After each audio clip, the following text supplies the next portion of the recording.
Hi, welcome to Movie Review Mom. If this is the very first time you visited my channel, yay, you found me. I'm so glad. I hope you like what you see in here and that you come back and that you subscribe. And while you're at it, click on that little bell notification button down below, and you'll be notified every time I upload new movie reviews or trailer reactions or documentary evaluations.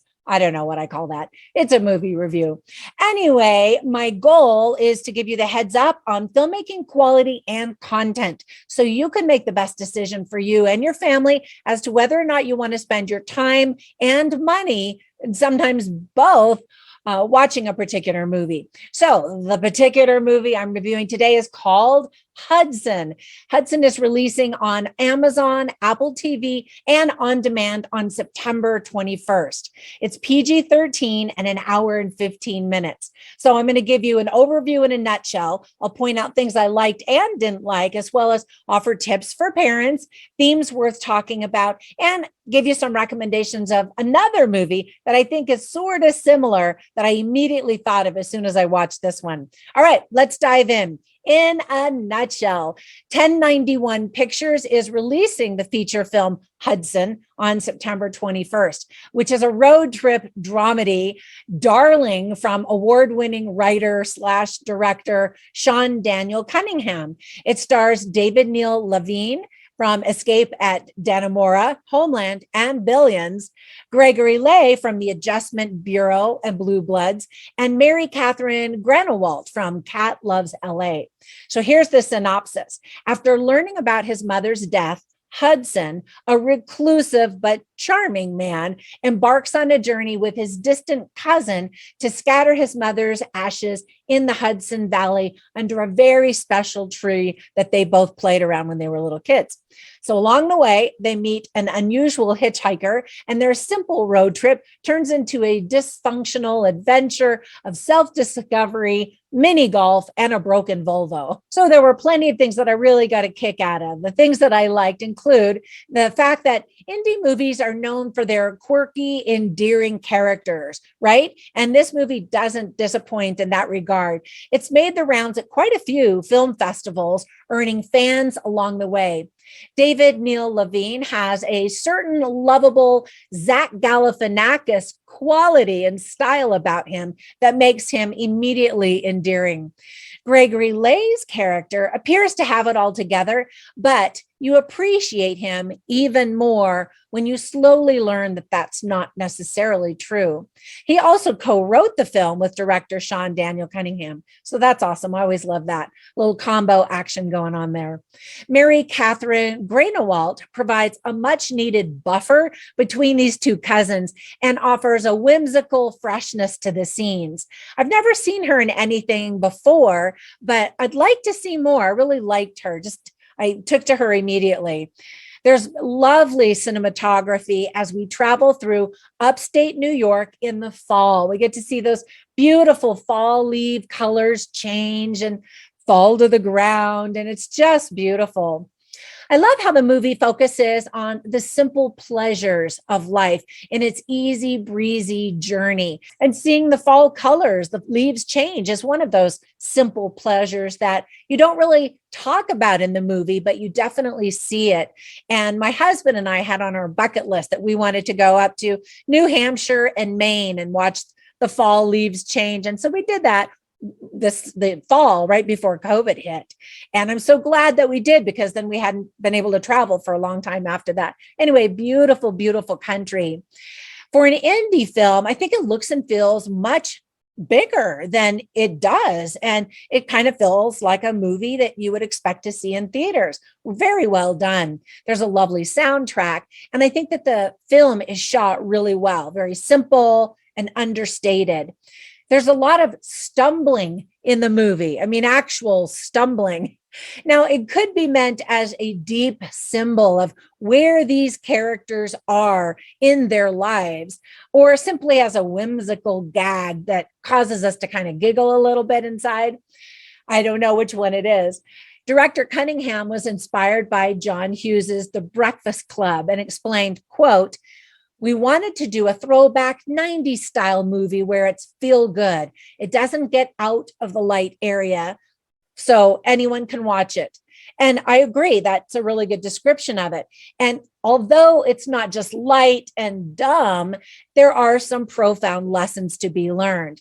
So actress Greenawalt agreed, and she added, quote, "It's true to life. There's a gentleness to it, a sweetness to it." And I think that absolutely describes the film as well.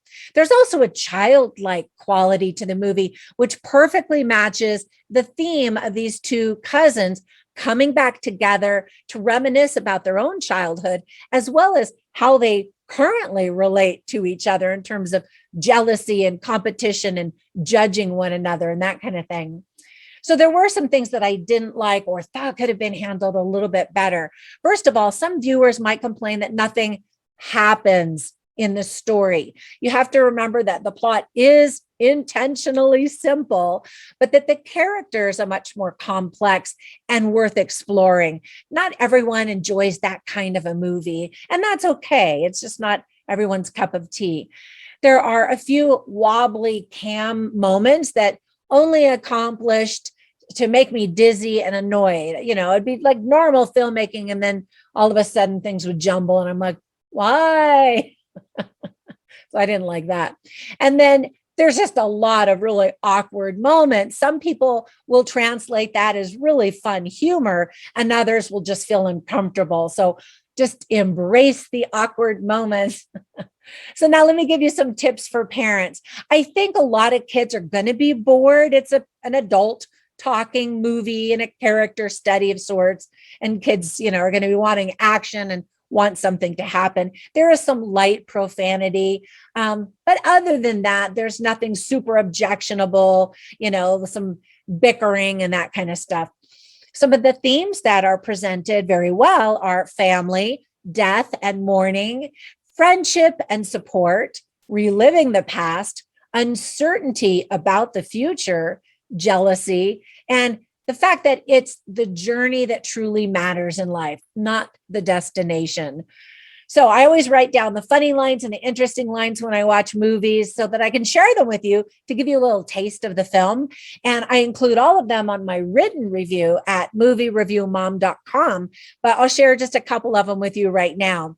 So this is one funny moment that I thought was kind of cute. Gregory Lay's character's name is Ryan, and they're at this corn maze place where they sell, you know, apple cider, and it's a, you know, kind of a fall festival type of place. And so Ryan, played by Gregory Law, says, "What's the worst thing that's ever happened in this corn maze?"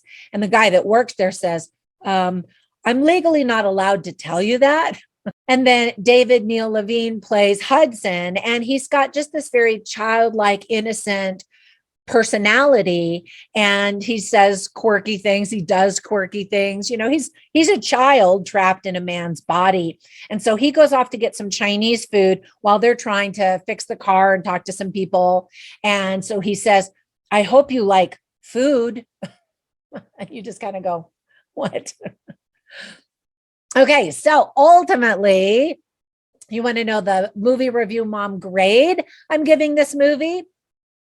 I think it really represents indie films well. It's done very, very well, but a heads up on the humor. It doesn't land for everybody. Ultimately, I'm giving it a B+. So before we go, let me give you a recommendation for another movie I instantly thought of and that I recently saw and reviewed. It's called Monuments, also an indie film. I think it feels more like an indie film, whereas this one I felt was more polished and felt like it could easily go in a movie theater. This one feels like something you would stumble upon in on online streaming or something like that. But it also is a road trip with some odd humor, quirky things that happen, and some really profound life lessons. So again, that one's called Monuments. I hope you enjoy that. And I hope you enjoy this one if you choose to watch it. Thank you so much for spending a few minutes with me, for supporting me by liking this video and sharing it with your friends, posting it on social media. That actually helps me a ton to grow my channel. And I truly appreciate your support on Patreon. So thank you for that. Okay, I will catch you in the next movie review or trailer reaction. And until then, bye for now.